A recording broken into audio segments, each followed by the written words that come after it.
બનાસકાંઠાના પાલનપુર ખાતે media certification and monitoring committee સેન્ટરનું ઉદ્ઘાટન કરવામાં આવ્યું હતું। લોકસભા સામાન્ય ચૂંટણી દરમિયાન મીડિયાના પ્રતિનિધિઓને રોજબરોજની ચૂંટણીલક્ષી વિગતો નિયમિત રીતે ઉપલબ્ધ કરાવવા માટે સેન્ટર શરૂ કરવામાં આવ્યું છે, જે મીડિયામાં પ્રસારિત પેઇડ ન્યૂઝ તેમજ આચારસંહિતા ભંગ અંગે ચૂંટણી પંચનું ધ્યાન દોરવા માટે ચૂંટણી પંચના નિર્દેશ અન્વયે મીડિયા સેન્ટરનો પ્રારંભ કરાયો છે, જે ચૂંટણીના વાતાવરણને દહોડવાનો પ્રયાસ કરતી હોય અને આદર્શ આચારસંહિતાનો ભંગ કરતી હોય તેવી બાબતો પર ચાંપતી નજર રાખવામાં આવશે।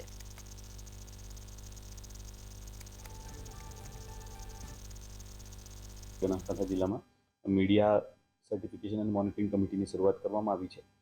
એની અંદર જેટલા પણ અગત્યના ચેનલ્સ છે એ બધા અગત્યના ચેનલ્સ, ન્યૂઝપેપર્સ અને સોશિયલ મીડિયાના તમામ ચેનલો એની સતત મોનિટરિંગ થઈ રહી છે।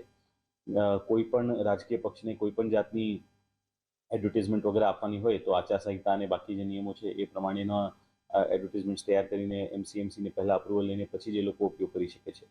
અને સાથે સાથે એ લોકો જે પ્રકારના મેસેજીસ મૂકી રહ્યા છે અથવા જે પણ સોશિયલ મીડિયા ઉપર ચાલે છે એ બધાની મોનિટરિંગ પણ અમે એમસીએમસીમાં કરીએ છીએ।